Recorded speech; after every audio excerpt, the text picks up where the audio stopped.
My name is Christine Johnson. I'm with Dogs for Life Training and Wellness Center. Today I just wanted to take a little bit of time talking about a species-appropriate diet. In my training programs, we always incorporate nutrition because nutrition is a very important part of your dog's health, and it adds to their ability to learn in their training programs. With my clients, they generally ask me, well, what is it that you do with your dogs? You can certainly go on the web and do some research about manufacturers that are kind of going along the lines of pet owners moving to something a little bit more healthful. In my case, I've been feeding a raw diet for about 9 years. So through those years, I've come to develop my own kind of regiment, and based on my 3 dogs, it became very costly for me. So what I ended up doing is finding a local farmer in which I purchase organ meats. Get heart and spleen, kidney, liver, tongue. So I can get that at a very low cost. You could probably go to your butcher and talk to them what they would sell it for. In addition to that, I go to my grocer, and then there's a section that is kind of like the discount meat. It's the meats that you either have to freeze now or cook tonight. So I usually look in there to see if I can find any good deals. You also need to kind of have some muscle meat. What I do is I buy these chubs, and the chubs are generally less expensive than the fresh ground. The chubs come in, like this is a 3-pound of turkey. They also make beef and chicken, and it runs for about $4. So the meat that I have here probably cost me somewhere, including the chub, about $27 in meat. I don't have one of those big grinders or anything. I just simply use my food processor, and then what I do after I grind them is I create individual packages that I can take out of the freezer and defrost for my dog's meal for that evening. There's also a ton of different vegetables and fruit that you can add in. Now, I don't always have fresh vegetables and fruit on hand. So, you know, sometimes I'm lazy, and when I'm lazy, I do have frozen green beans or broccoli or frozen fruit, and or whatever fruit and vegetable is in season is generally what I purchase. So some of the things that I rotate out of my dog's diet is, you know, broccoli, we have yams or sweet potatoes, green peppers, apples, carrots, different forms of squashes, tomatoes, zucchini, and certainly we add in garlic. I do know that this as a whole would lack a balanced diet for my dog.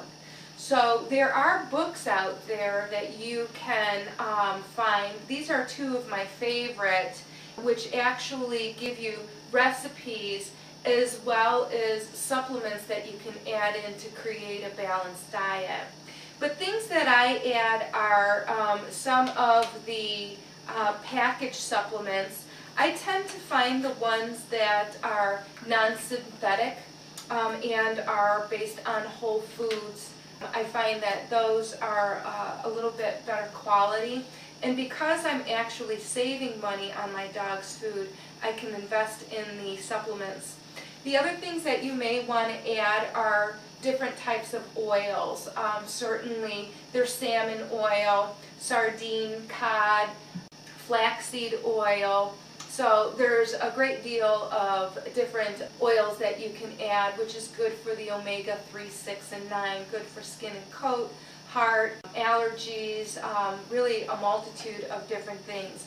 In addition to that, my dogs range in age from a young puppy up into a senior dog, so I do add different supplements according to what I feel that that particular dog might need.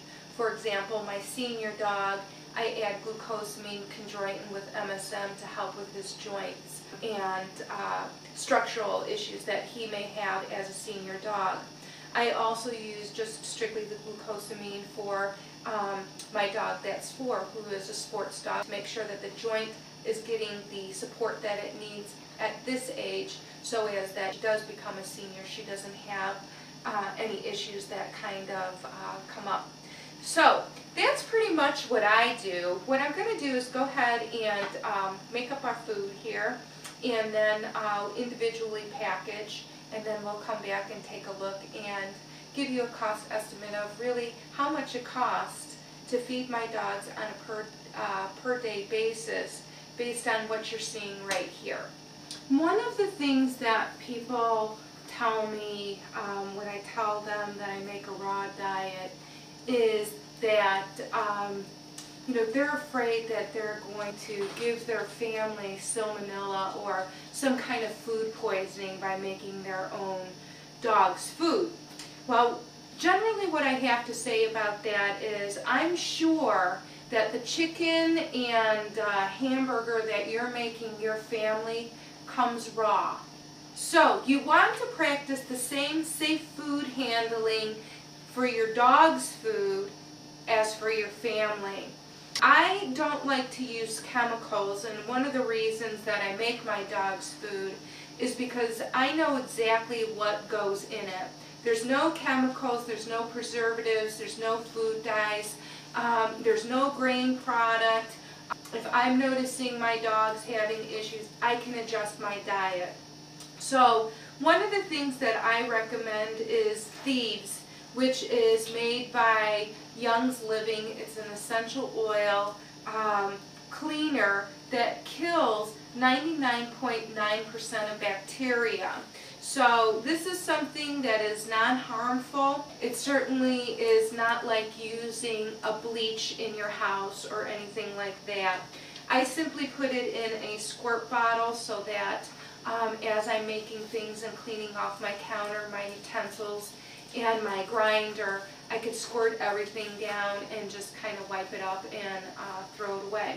So I did want to just quickly mention that. Generally what I do is just measure out the food utilizing just a standard kitchen scale that I bought at Target. I think it was like 18 bucks or something like that. So from here, I'm just going to simply measure out my containers, and then we'll be back in a few moments.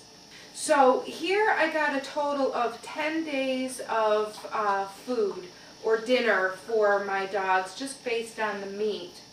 So if we were to take the $27 that it cost me and all of that meat, that's $2.70 per day for feeding 3 dogs.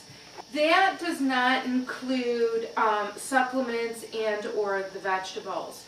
I feel that, the $2.70 that I'm feeding per day for 3 dogs with fresh vegetables and their supplements makes it very cost efficient for me and my family. Read about it, go either on the internet and research information, get some books about species appropriate diet to get a good feel for what it is that you're doing, because I wouldn't want to recommend you doing this and then having something where your dog is not having a balanced nutritional diet. So that's very important. I have written a pamphlet called What's in the Bag, which gives you a little bit of information in regards to commercial dog foods and how to read a label properly and understanding the ingredient and the quality of ingredient that you're feeding your dog, whether that be a kibble brand and or canned food. But happy eating!